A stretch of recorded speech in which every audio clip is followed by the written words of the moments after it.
Imagine living 30,000 years ago during the freezing peak of the last ice age. You step out of your cave and feel the biting sub-zero wind on your face. Suddenly, you trip over a sharp rock and suffer a gash on your leg. There are no sterile hospitals, no emergency rooms, and no modern antibiotics to save your life. A simple bacterial infection from a minor cut could easily become a painful death sentence. And yet, our ancestors did not simply lie down, give up, and die when they got sick. They fought back against disease with surprising intelligence, creativity, and ancient wisdom. Welcome to the brutal, fascinating, and mysterious world of prehistoric medicine. To understand how they survived, we must look at the physical evidence left behind in the fossil record.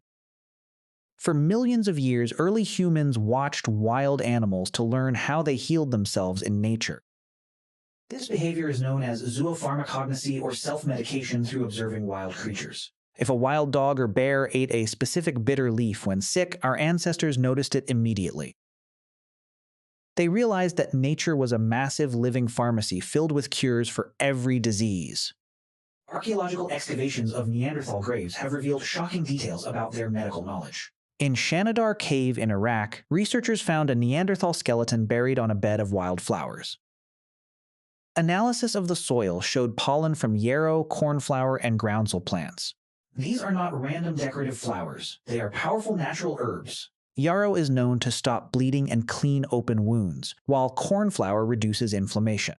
This Neanderthal was not just buried with flowers, they were buried with a medicine kit. In Spain, scientists analyzed the fossilized dental plaque of a Neanderthal who lived 50,000 years ago.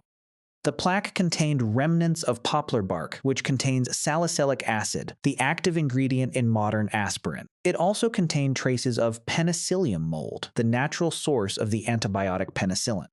This ancient human was actively eating moldy plants to cure a painful tooth infection.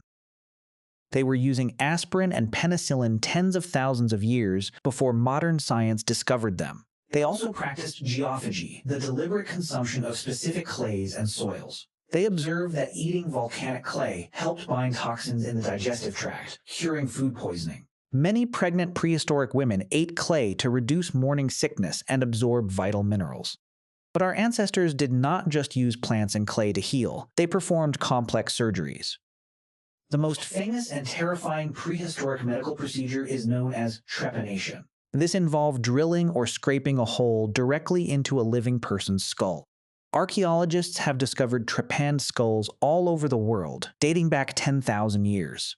They used sharp obsidian glass, flint stones, or bronze tools to cut through the solid bone. You might think this was a brutal ritual that instantly killed the unfortunate patient, but examination of the skulls reveals smooth, healed bone edges around the surgical holes. This means the patient survived the surgery and lived for many years afterward. In fact, survival rates for ancient trepanation were often over 70%. In the ancient Inca Empire, they even used thin gold plates to cover the skull holes after surgery. This is higher than the survival rates of surgeries performed in European hospitals in the 19th century.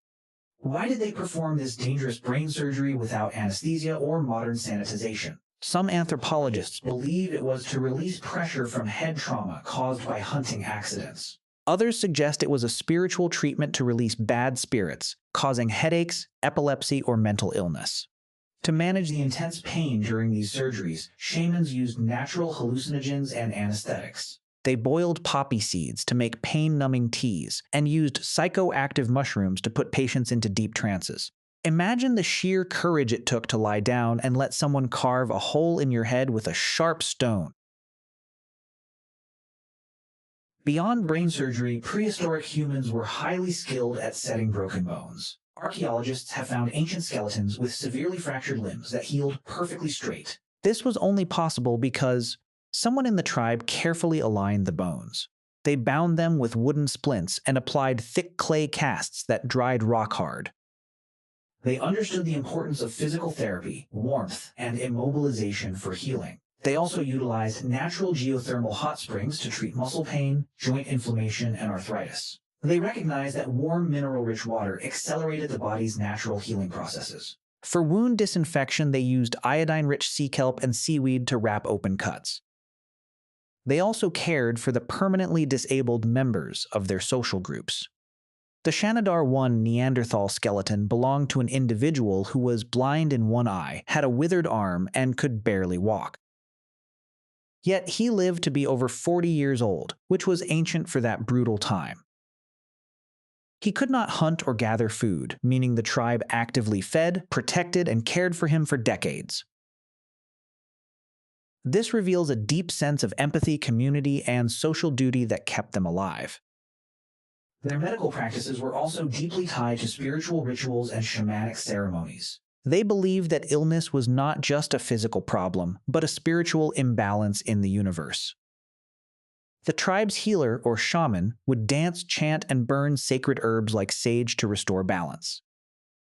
While this sounds like superstition, modern science shows that the placebo effect is incredibly powerful. The psychological comfort of the ritual combined with active herbal ingredients created a powerful healing response. They also used heat and steam to sweat out toxins, creating early forms of saunas and sweat lodges. They applied charcoal and clay to wounds to draw out infection and protect the skin from insects. Honey was used as a natural ointment because it never spoils and kills bacteria on contact. They even used ants to stitch deep cuts, holding the ant over the wound until it bit the skin, then twisting its body off. The ant's jaws remained locked in place, acting as a natural biological surgical staple. They even understood the basics of quarantine, isolating members with highly contagious skin infections. They observed that when animals were sick, they would actively restrict their food intake, allowing their bodies to focus all energy on immune defense. Our ancestors practiced fasts to cure digestive ailments, realizing that temporary starvation could cleanse the system. They also recognized the value of mental well-being and hope in the healing process. When a hunter was injured, the tribe would gather around, showing support and affection to boost their morale and recovery. This social bonding triggered the release of oxytocin, which naturally reduces inflammation and pain. They used insect shells, clay dust, and ash to create colored symbols on the skin of the sick person. These symbols served as visual indicators to the tribe, warning them to keep their distance and prevent spread. In some cases, they used hot stones wrapped in animal skin to create warm compresses for abdominal cramps and back pain. They also boiled wild garlic and onions to create strong teas that cleared congestion and respiratory infections. They realized that nature provided a solution for every single ailment if they looked closely enough. They used wild berries to treat diarrhea and dandelions to support liver and kidney health. In coastal regions, they harvested seaweed to prevent goiters and thyroid problems. They also used sea salt to clean wounds and gargle for throat infections. Their connection to the earth was not just practical, it was a deeply spiritual relationship of respect.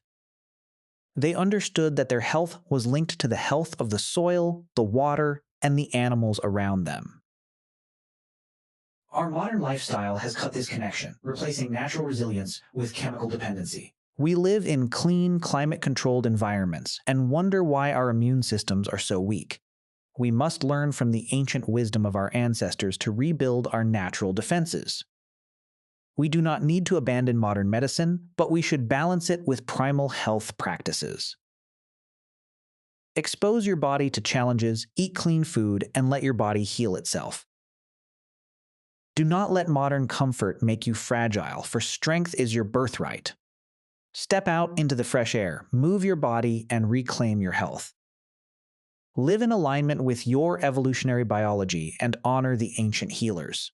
They did not have the luxury of pills or sterile labs, but they had the entire forest.